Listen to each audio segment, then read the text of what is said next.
What's up, guys? Steve here, local level podcast. I'm sitting here with Kurt Jacobsen, owner of Unbreakable Ink in Rolling Meadows. Very nice to sit with you, Steve. Yeah, it's a pleasure. Thanks for coming on. Yeah. Unbreakable Ink is at 1500 Hicks Road in Rolling Meadows. You can check them out at unbreakableinkco.com. And Kurt, we talked before the show. One of the things that you said was that caring is what separates a good artist from a bad artist. Oh, not just artist. I think business, right? Because no matter what you're doing, ultimately, whether it's a product or a service, whatever it is, you're delivering that to a person and a group of individuals. The mass of which will ultimately determine your success, and that starts with one at a time. You make a good product, continue making a good product, service, whatever it might be. So, and that really comes down to caring, because if you don't, it's not going to deliver a good whatever it might be. And people, I think they can sense that no matter what it is that you're ultimately doing. You know, they can tell if you don't care, right? Like, definitely. Even you go to a grocery checkout and you can tell the person doesn't care, and it's not as good of an experience for you. And ultimately, no matter what it is, the experience is what you're selling. So yeah, caring. Especially if it's not just checking out some eggs and milk. It's drawing something on your body for the rest of your life. Yeah, and it's pretty intimate. You know, you could be with an artist, depending on what it is. You could be for a couple hours. I mean, a couple of days. Yeah. There's clients that I've been working on for 10 years, and it's something that when it starts to bleed through that you don't care, man, they're not going to want to come back, right? And they shouldn't. I mean, I wouldn't. It's really just kind of what defines good, in my opinion, right? Mm-hmm. So yeah, I agree. Definitely. Yeah. I mean, I'm talking to a lot of businesses, and there's just a theme: sincerity. Yeah. Being real, being, genuine about the things that you do, and believing in what you do. If you're not invested in it 100%, then you're probably in the wrong business. Correct. And that's certainly true across the board. But I think especially when you're small town community focused in your business, like my marketplace, this is my area. This is what I pull off for business. And, the client that I have in my chair is somebody that just happened literally 2 days ago. I was at the bank and ran into my client, and you're not just delivering something to somebody. You're living with them. You're coexisting with them. They're your neighbor, right? Yeah. And not just for today, tomorrow, but hopefully for the next 10 years. So sincerity, yeah, absolutely, right? Not that you shouldn't be sincere in the rest of your life, but I mean, certainly when it comes to whatever it is that you are delivering. It's easier to get away with not caring when it's somebody else's business and you're just a worker. Yeah, phone it in, right? Like, I'm over here and nobody cares, right? Mm-hmm. These are people that you got to see on a consistent basis, and that helps. Accountability, right? Is making sure that when I see you again out in the world, that you're going to be happy then as well as you were while you were in the chair. Yeah, and a lot of it comes from sincerity. Nobody wants to talk to somebody who is insincere, right? I look at your eyes and I'm like, yeah, it's clear you don't, right? I'm not going to want to sit there and talk to you, right? And that's certainly important when it comes to driving business. Mike, same thing, right? Like if people are uncomfortable in the atmosphere, it doesn't matter what it's from. You get a weird vibe from a hostess or whatever the case, you're not going to want to stick around. And it's like a dog smelling fear. Very much so, right? And you can sniff out that nonsense. Everybody's got that ability, automatically. Mm-hmm. You walk into a situation, you're like, I just get a bad feeling about this or whatever it might be. And it's your responsibility, not only as an owner, but somebody who's putting themselves forward as a business is you have to pay attention to that. You really do. Right.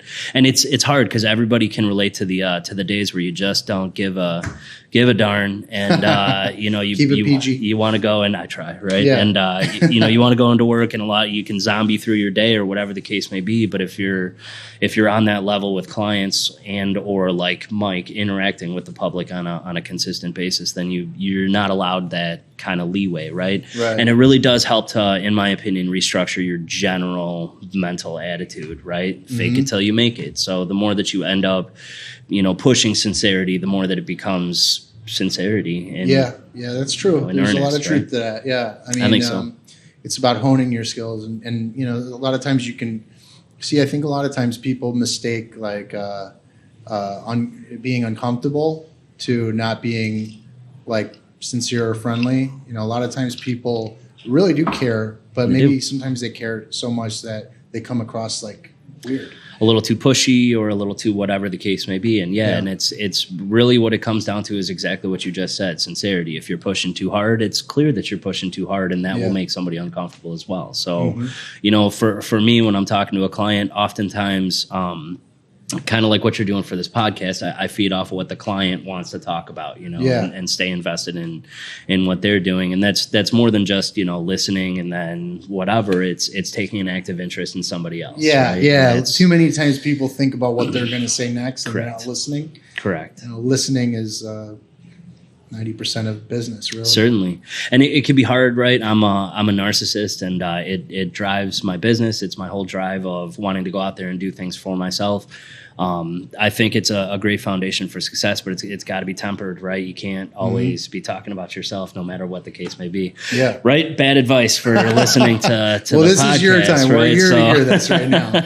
We're here to hear this. Right. But no, that's so true. Sincerity, and really it comes down to if you like if I tried to talk about, I know there's a sports podcast that you typically do. I don't watch sports. I don't do sports. Believe it or not, I'm not a big sports. Not a big sports guy. I was going to say it would make it challenging to sit there and talk about sports when I don't know. Like my wife is, she's involved in at least 3 fantasy football leagues, and she's crushing it. By the way, nice. Which is good for her. But I don't. I can't do anything, relate. Right? The most that I could relate to her is I was like, she's really clever. And I was like, you picked a clever name for your team. And that was it. So if you're talking about something that you don't really know or understand, then you're not really talking about it. You're just hot air, Right. Just yeah. I'm behind the scenes. The sports show, you'll never see me on the camera. Sweet. Because I have nothing to talk about. Just mixing back there. Yeah, I sit there and have the headphones on and make sure it sounds good. I edit it afterwards. Don't bring me on for that one. I got nothing. I got nothing, man. Unless you need help back there, I got nothing. Absolutely. No, I'm with you on that. So what I was getting at, because we talked briefly before. Actually, yesterday we were talking, and there's kind of like with tattooing in particular. There are 2 types of tattoo artists for the most part. There's the people that follow the rules, the cleanliness, and up and up, and they're licensed and the legit, and then there's the person doing out of the backseat of the car, or something, back of the van. Industry term is scratchers, is what that is, right? And I started off that way. It's not a good way to do it. Like anything else, if you don't take it seriously, then people aren't going to take you seriously about it. Certainly not in the short term. And a lot of people get away with it, i.e. like move in areas, right? Like you mess up this whole area of people, and then out to Pittsburgh, and I'll mess up down in Pittsburgh, and you hide your name. And the other type is like what you were talking about is people who take it serious, and they take it seriously not only because they respect the craft and all that, but more importantly they wish to make it a long-term thing, right? I need a little longevity out of this, and that comes from exactly what we were talking about, caring more than anything else. And if you care, you'll do your research and you'll do things properly, right? Not only just in terms of aseptic technique, but how you handle clients, how you push your artwork and stuff like that. Because it is a very, very, very, very, very full-time job. Like I'm on minorly reduced hours, and that's at about 85 for the week, which is really just 2 full-time jobs. So when you sit and you look at it, how do you find extra time for education, whether it's on the health and safety side or even just pushing your artwork and stuff like that? And it's, like I said, if you don't care, you're not, you can find an extra quarter, you can find an extra hour if it really means something to you, but if it doesn't, you're not gonna, and you just won't progress, right? And that's kind of what holds that type of artist down there is, I'm not looking to get better. I'm just looking to make a buck, grab a couple of bucks, right? And I can't be too negative on it in a broader sense, because like I said, I started out that way. As long as I think a lot of people did, though, they do, right? Correct. It's a very difficult industry to get into because there's no real regulation to it, right? So there's no federally mandated regulations for education. There's no proper way to go through it, and everything changes so much from one person to the next just based on what they learned and what they know. It's a trade industry, so it's taught through an apprenticeship, and again, very informal, right? So if you mentor on somebody who doesn't care, your education is not going to be great, right? And that's not going to stop you from being a professional and moving forward in the industry and working with people. It's just it might set you behind. You'll have to work that much harder, or you'll wash out, right? I wanted to touch on that because you bring up a really interesting point. You have to start an apprenticeship, but if you were going to do an apprenticeship or start let somebody have one or do one with you, however you want to phrase that. I mean, I have two currently, but yeah. Sure, but are you going to take somebody on that's never done a tattoo before? Sure. Really? Is that how it works? What I look for, and to date, since I opened here in Rolling Meadows, about a little bit less than 2 years, I've interviewed 33 people now for potential apprenticeships. And what I look for more than anything else is drive, right? Drive and motivation. Everybody will come up to you in a job interview with, no matter what business it's for, they'll come up with their suit on and their hair nice, and they'll present a positive face. Yes, I'm in 110%, whatever it might be. And that's great, right? But you kind of have to read between the lines. And the way I look at it is, work ethic you can't teach, right? I cannot, no matter what I do, make you try harder, right?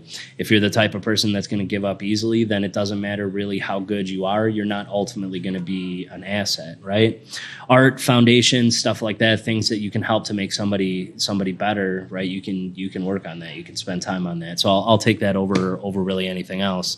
I mean, you got to have something. You can't just, Yeah. How do you weed out interview processes? Yeah. Multiple interview processes. Do you do like mock tattoos on pigs or something? No, I don't do any of that. By the time I take somebody to train, the only way to properly learn to tattoo is seeing how it heals. In my opinion, that's half of learning to tattoo properly. In other words, you could be training yourself on pig skin or whatever the case may be and doing 4 out of 7 things wrong and never know it, right? And then you go to translate that into skin, and it's like, well, I have all these problems. Why? Because you weren't addressing all facets of it, because it's never been a legitimate thing.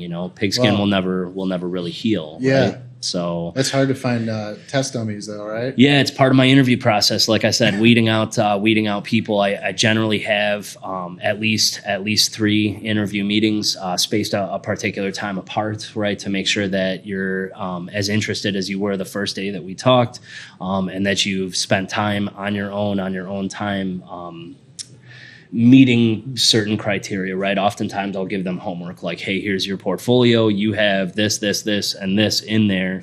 I'd like to see a little bit more of this, right? And when I meet you next time, I'm looking at that and I'm expecting to see that type of stuff. It gives you an indication of their drive, right? Yeah. So the actual practicing of tattooing, that doesn't happen until well into the apprenticeship. So you already got to be all in by that point in time. Very right? interesting. Yeah. I don't take anybody halfway. Yeah, that's I didn't know this stuff. Again, it'll vary from person to person, right? A lot of people will take an apprentice who is really the object being just to keep a face on the front counter, answering phones, talking to clients as they come in, somebody to sweep up. And don't get me wrong, in my place of business, everybody chips in. It's shared weight, but that's not what an apprentice is really for. You're there to learn the craft more than anything else, right? Yeah. So, and it makes sense, right? If I decided you, Steve, are going to come in and you're just going to, for a year, you're just going to clean my floors, right? And you never really get anywhere. It's nothing. There's nobody over me as a government body or anything like that to say, hey man, you can't do that, right? So if I was that type of person, then there's, according to any sort of legal ramifications, there's no negative to that, right? So it comes down to personal responsibility. And to me, I look at it as an investment, right? Because if you're doing it correctly, it will actually cost you more in terms of resources and time and all that type of stuff. That's the idea, right? Yeah. So by the time I get to that point, whoever I have in that chair, it better be really, really committed, really kind of to the same ideals that I have, Yeah, I think that what I had in my mind, and I don't know if other people think this way too, that aren't close to the industry that you're in, I think that what I kind of had pictured was almost like a salon type of thing where people just kind of rent space. I know there's places similar. Like that. It's very similar. But at the same time, you have to go to cosmetic, you have to Correct. have already done that. You have to have that training already to even be able to do that. Yep. So this is something that is much more involved on your part. If you care, right? If you care. If not, then it doesn't matter, right? Because salons, estheticians, anything like that, they follow a very similar paradigm in terms of how the business is structured. Yeah. Like what you were just talking about, right? You're essentially renting a space, right? Yeah. Because you're not individually licensed as a tattoo artist. The studio is licensed through the state, and then whoever works there is under that umbrella, right? So my guys, if I, said goodbye and closed up shop, right? You have to go work at another studio and fall under their umbrella, or you end up just scratching, right? But the big difference, like what you were talking about, makeup people and or hair stylists and stuff like that, right? There is that sort of regulation behind it, right? It's a notarized industry, right? It's watched, it's looked at, and for whatever reason, you just don't see a lot of it in the tattooing industry, which I think is dangerous. Why do you think that is? Hesitation to consider it a true profession from years and years and years of bureaucracy, right? And like what we were touching on base yesterday, just very briefly, is the fact that some people like to perpetuate that kind of lifestyle. They like to keep it on the fringes because it's more exciting, right? You look at it like, oh, you're a tattoo artist. That's a party job. It's glamorous, right? It's, you go out there, you draw pictures, you hang out with your friends, which is the scariest and most dangerous type of thing possible. I mean, any industry where you can potentially develop contracted disease from, if it's not done right. Correct. I mean, geez, what are you doing? There's some sweet irony there, right? That it's so less looked at. And you get tattoos in the Navy. I mean, come on. It's. I think we've moved away from the whole stigma for. What do you think? I mean, there's obviously always a stigma for people. Always, at least to a degree. We're moving heavily away from it, and that's great not only for our industry. And again, I hope in the future it does.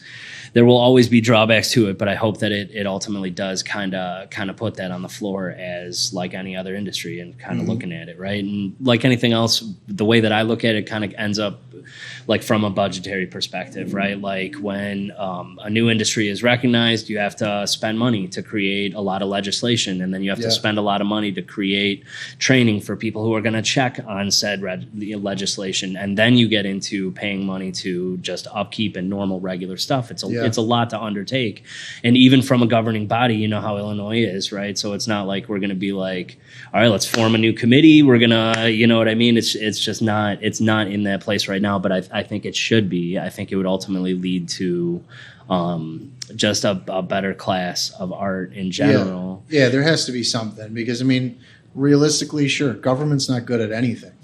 I mean, it's difficult. It's difficult, right? And I can understand it, right? Because everything, like the whole system of checks and balances, which is what the whole government is, right? Is a positive thing. It's there to make sure that one person can't come in and just, that's what's happening, right? But at the same time, having the checks and the balance will always make it take 4 times as long, right? If you got one carpenter cutting a piece of wood, he measures twice, cuts once. But if you got to have everybody measure twice, and then you know what I mean?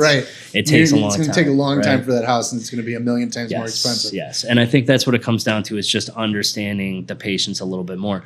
Of course, you could be a little bit more proactive into it and help to shorten that up, but efficiency isn't really the name of the game when it comes to government, right? How do you think that can be fixed? Do you think it's something that needs to be at a higher level, or do you think it should be at a local level? For my business, it should be at a federal level, right?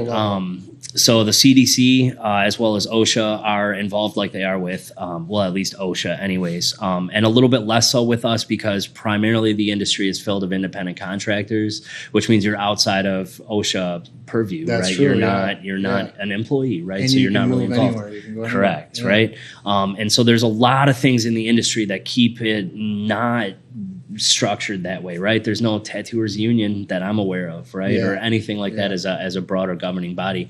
I think it should come up. I think it should, right? That's interesting, a tattooers union. Would you join a union? I mean, I would, yeah. There's a lot of negatives and a lot of positives, just like everything else in life.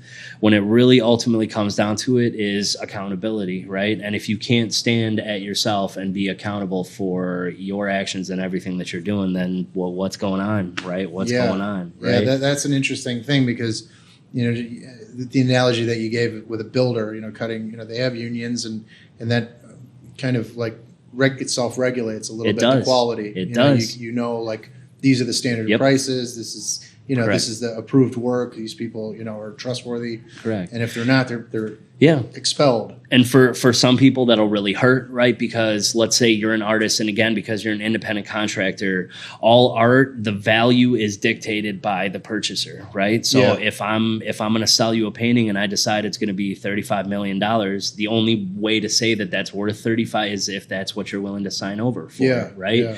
And because of that, and being independent contractors, if I decided tomorrow that I wanted to charge $600 an hour, I can do that. Right, there is nothing to stop me from doing that. Yeah. Whether or not my business will maintain, it doesn't matter. The door, sure.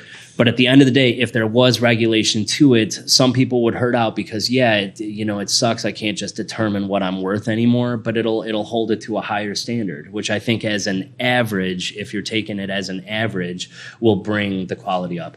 I do say that with a grain of salt because I think in the past 10 years, the quality of artists is, both in terms of artwork as well as people, have gone up 100-fold, right? So I've been attending, I only go to one convention because it's local, the Chicago Tattoo Convention, and I've gone for the past 11 years. Cool. And every year that I go, not only is there much more talent, which, like I said, is in my opinion predicated by how much people care, right? Yeah. More talent, more friendliness, right? Now, when I go in there, you get a lot of. All right, do you ride a motorcycle? No. Okay, so if you ride a motorcycle, you automatically, without even being aware of it, you get indoctrinated into this brotherhood. And when you're riding your motorcycle, I don't ride anymore, but I did. You pass another bike and you're going to throw down your hand as like a low salute.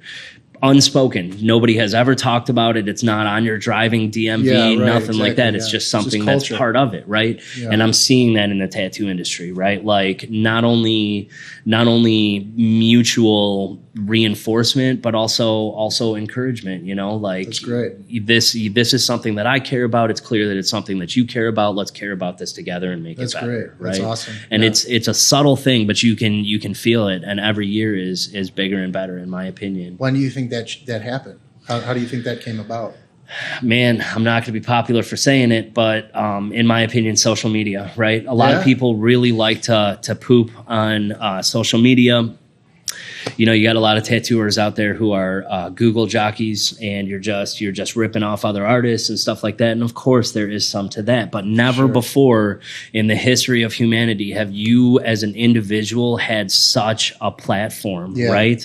If you were a musician in the 1600s, you had to build a following one by one, right? Yeah. Now, and you would have to go out and work to do that. You would have to practice a show, build it out, rent out a town square, you know what I mean? Or whatever. Even at that, most of the success came after you died.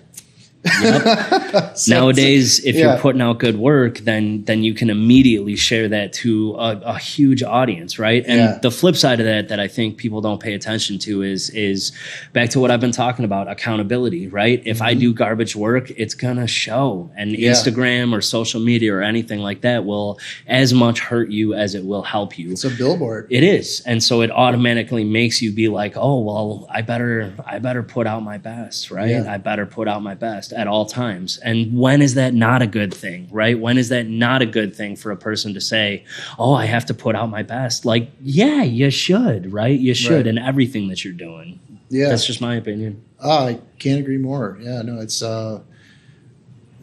you're throwing it all at me right now. Sorry. I love it. No, it's great. This is, you just taught me like 10 things that I didn't know. And I think the audience probably appreciates that too. It's not complicated. It's, like I said, really people for the amount of ambiguity that's involved in the industry. Like if you tried to go out and get an apprenticeship, it's going to be a really dark, murky water for you. Yeah. And you're not going to know what direction to go in. And there's no guidelines for that. Because there is such a high amount of ambiguity, people never look into it further. And so tattooing in general remains this shadowy, murky, we don't really know what's going on with it type of thing. Yeah. And it doesn't have to be that way, right? I think you should be a little bit more transparent. Yeah. And going back to what I was saying before, I mean, especially with something that is permanent for the most part, and if done wrong, can scar you, and if done really wrong, can give you something. I mean, this is something that's way more serious than getting your hair cut or your nails done. It is. So for anybody that's thinking about saving a few bucks on a cheap tattoo guy, never the way to go. Not the way to go. And trust me, I got some bad ones too. Yeah. So it's. I mean, I've done some bad ones, right? All this fucking day. It's a learning curve. I can imagine with anything, but it's something. It's good to hear somebody that is a professional in the industry. I like to pretend, man. It's gotten me this far, right? Yeah. I mean, we were talking before that you have a family. You have 4 kids. I do. So you got some mouths to feed and a wife. I do. This is something that's a real thing. It's not like a joke. People think it's a joke. Not to me. People think, I don't know why, because this is a serious thing, and people really appreciate the art. I think with social media, you're totally right. The fact that this is actually an art form that is getting like some serious respect. There are famous tattoo artists out there that their style, just like a guitarist. Correct. And that's something that there's not a lot of things that you look at and you get an emotional reaction to, and that's one of the things that you can do. That's all art, man. Yeah, that's all art, right? And that's awesome. So, for anybody that's, looking at thinking about getting a tattoo or whatever, definitely go local and go with a professional. Take a look at the work and talk to the artist. That's the big thing. Right? Yeah. No matter who it is, right? The work is going to tell you a certain amount about them, not just like an individual a piece that you like or anything, but an overall consistency to the quality of work. Read reviews, man, online, right? Anybody can say anything. And of course, there are people out there who will either go negative too quickly for no reason or just be negative just because they want to be negative. But again, if you're taking it as an average, you can look and you can see like, this person is consistently doing mediocre work or is consistently providing a good experience, right? Do your research, and more importantly, talk to the artist. If they're knowledgeable, they'll answer questions and they'll talk to you. That was one of my questions. I had a couple little things here. So what are some of the red flags when you're dealing with a potential tattoo artist or whatever, you're asking questions? When do you turn around and run out the door? What are some of the things that you need to avoid? Like as a client? As a client, pretty much anything that makes it clear to you that this person doesn't value your time, right? Because I book out in advance, I very often do not have time to stop and talk to somebody who just comes in, right? Because there's somebody who already has an appointment that they're paying for to be in the chair. I will still communicate with you in a respectful way and help to guide you into what works best for my schedule. Yeah. If an artist is not willing to do that and you just get a quick slough off, then chances are good you're going to get that as an experience throughout, right? Like, hey man, I book out, just get out of here type of situation, right? That's a pretty big one.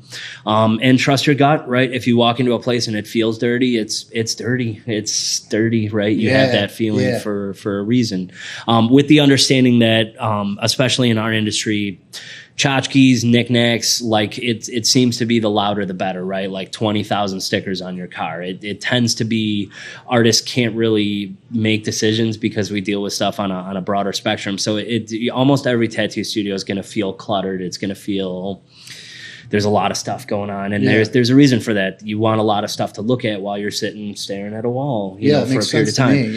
But there's a difference between cluttered and clean, right? Yeah, if you go like this, and you're like, oh, you'll see it, right? And shop maintenance is something that, just like anything else, can be easily neglected, but should never be, right? Certain things like that. Also, discuss pigments and methods of working with your artist before you guys get started. Are you disposable? Do you use rotary, coil? There's simple terms for things that anybody can find online, whether or not you understand them, but getting feedback from your artist will know not only how much they know, but how much they care about making sure that you are comfortable. So even if you're asking stupid questions. Right. How they respond to you will determine really how much they care about you, and ultimately lead to a decision on what the experience is going to be like. Yeah, I would imagine somebody that's really professional would probably try to educate you on as much as you can, right? As much as you can. And that being said, it's not like I have all the information in the world. I'm still learning. I always will be learning, like anything else. They call it practicing medicine for a reason, and it's not the same thing, but it's a lifelong learning thing. But whatever information that I have, I'm very happy to share with, right? I'm very happy to share with, and you should, right? Yeah, no, definitely. That's great to hear. Yeah, it really is. That's definitely helpful for people, because there's people that want to get tattoos, or it's on their bucket list or something, and they just don't know where to start. They feel like maybe that the people that they know that do tattoos aren't actually professional people, so they get a bad vibe from it. Certainly. But just like anything, if you go to a professional, there's an actual method to it. There is. Almost all artists who are of a certain caliber, you get to a certain caliber, and then just the way the business that it kind of structures itself doesn't leave you to be able to make quick last minute decisions, right? Like pretty much no matter what, if you're decent enough, I don't care how you approach your work, you're gonna end up booking out in advance. How far out just depends on really how many clients you have and how much work you're able to take on, right? But you get to a certain caliber and it's not going to be a fast thing. So that's the other thing is patience, right? Just because you want it right now doesn't mean that you'll want it in 2 weeks, 2 years, 10 years. Yeah, I was going to touch on that too. You got it. So switching gears a little bit. Sure. You told me when we talked, art, in your opinion, is what separates us from animals. Yeah, and, I think so. I think so, right? And I tend to agree. And, with that, what is it about art that, what is it about art that drew you to it? Were you no pun intended, right? Yeah, right. Yeah. Oh, that's better. Yeah, that's much better. I meant to do that. Of course, right? Yeah. What I would say is, as a simple thing, right? There's survival, and then there's what's past survival, right? Yeah. And humans are especially good at making survival essentially easy, right? With the understanding that I say that as a white male in a suburban area, right? It couldn't be easier for me in terms of like struggles like that. Everybody's got their struggles, but what I'm saying is like humans have an ability in terms of working together as a community to set themselves up. Like you don't have to go out and grow your own vegetables, right? Right. You can get them from Aldi cheaper than you can at Jewel, or you can get them cheaper from Costco or whatever the case may be. But you can go out and get your food, right? Which place you want to go. You got it, it's just the minutiae of the decision. And for most people, I'd say average like first world average humans are able to get to a point where not all of their time is needed for survival stuff, right? You work 40 hours a week for your job that gives you enough money to live on a budget, to buy all the things that you need. Everything else past that is really what we strive for, is to give our lives meaning. And even if we're never going to get answers to the question, I forget what it was, but people always ask, like, what am I here for? Yeah. The here for is like the meaning of life, right? And it's like you're here for, that's not the question, that's kind of the answer. The experiences that you make and the stuff that you do. So the questions that you ask and all of that type of stuff, having that frame of mind is really what art is, in my opinion, right? Is the one step past survival. And it's an important step, right? Which is why I think people always talk like art departments are the first ones to go in schools and stuff like that. And that's true. That's true. Very unfortunate. But it'll never go away. Yeah. It'll never go away. If there's no art like I have no art education, and I still have the desire to go out and create. And there's something about a blank piece of paper or whatever it is, the fact that you have unlimited possibilities, right? Yeah. As a kid, you're told you can be anything, right? And as a kid, you have this perspective that you can always make the choice to be everything. What you don't understand is as you get older, the choices that you make funnel that down. So even though you started out with the possibility to be anything, that narrows as you get older, because I've spent so much time going towards one direction, you can't just back out and re-spend all that time. You only get so much, right? So the creative process or enjoying that type of thing is pretty much being able to be a kid again at all times, right?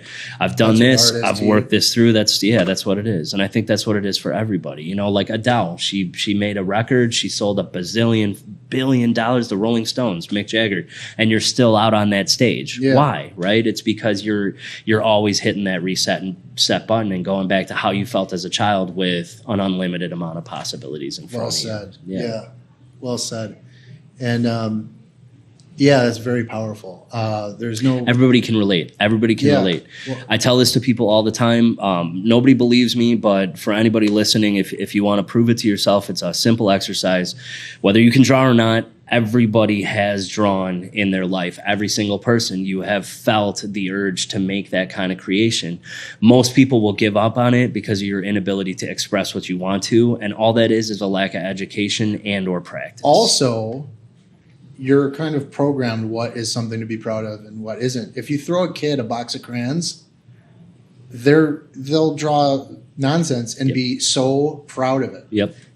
And that's art. Yep. It's just perception. 100%. 100%. Right. So that's another thing. I mean, our culture is another thing that's kind of putting you in a pigeonhole the whole time. Every time that you get a little older, your mind closes. Certainly. So, and you know what? I'm guilty of it from the other side because I see it in my children where I am trying to pigeonhole them. Like, hey, I can see some strengths that you have, and I want you to not waste your time doing this type of stuff, which isn't going to fit well or anything like that. And it's really hard to not do on somebody else, which I think is equivalent to like anything else. It is far easier, even me as a mentor, it's far easier for me to look at something and see how to correct it from the steps that it's already at than to start all the way from the beginning for yourself. At the same time, though, and there's two things about this, and this is going back to your separating us from animals.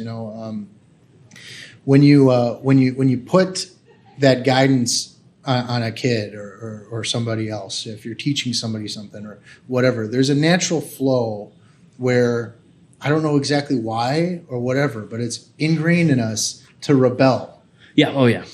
Oh, yeah. So in order for, I guess it's just human nature to guide you towards what you know as a protector. It is. But then, it's also inbred in you to rebel. So correct. By you doing what your natural response is, raising your kids, you're actually probably creating what you would want them to do. Correct. So, and it's a subconscious thing. It is. Completely. And it's hard to avoid, right? And it's very much like what, exactly what we were just talking about is that you have, as a kid, an unlimited possibilities, right? And it's going to be frustrating for anybody to take those possibilities and say, hey, you can only use blue, purple, and red. Right? Yeah, That's as a broader sense in life, whatever it might be. You can only play football or you can only whatever it might end up being. I think as a human, no matter what, everybody, because you have this beautiful, beautiful free will, again, in a first world country, right? Yeah, right. But where we are at right now, assuming everybody's listening from America, right? You have that free will to make those decisions for yourself. And so you're automatically going to resist anybody else making those decisions for you, even if you don't feel like you're that type of person, right? Yeah. Like my wife hates making decisions, right? Because she makes decisions for 4 small humans all day long, right? Yeah, right. And even at the end of the day, if I take a decision away from her, she's not going to be happy about it, right? Because nobody likes that. Yeah, nobody likes that. More options. You got it. You always want more options. Yeah. I mean, you don't, because then you're like, man, why do I need 42 dipping sauces, right? Exactly, but you do. Well, they say this. Yeah, no, I didn't mean to cut you off. No. But they do say that 3 options is perfect. Any more turns them off, and any less, now they're feeling like they don't have options.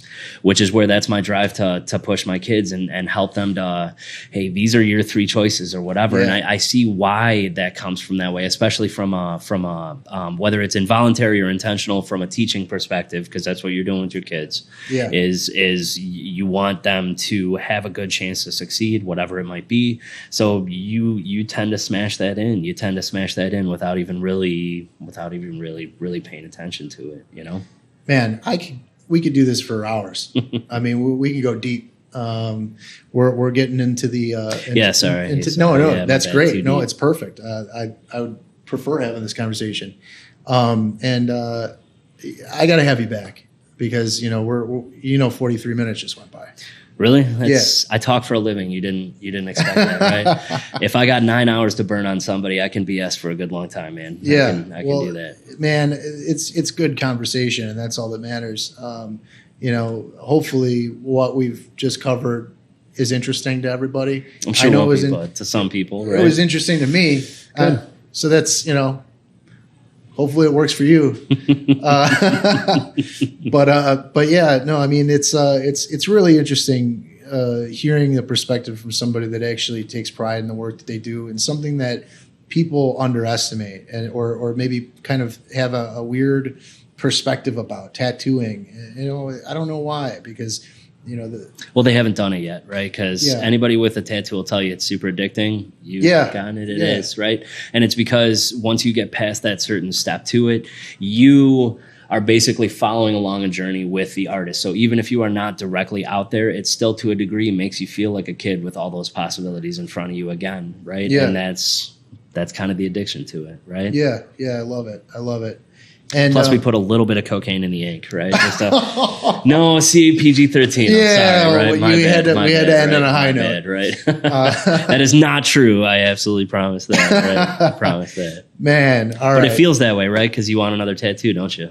Yeah, well, I mean, it's. I guess we could just replace that with caffeine. Or caffeine. Red Bull. I should have gone with caffeine. Why didn't I go with caffeine? I did. It's CAFFE. Right, got it. My bad.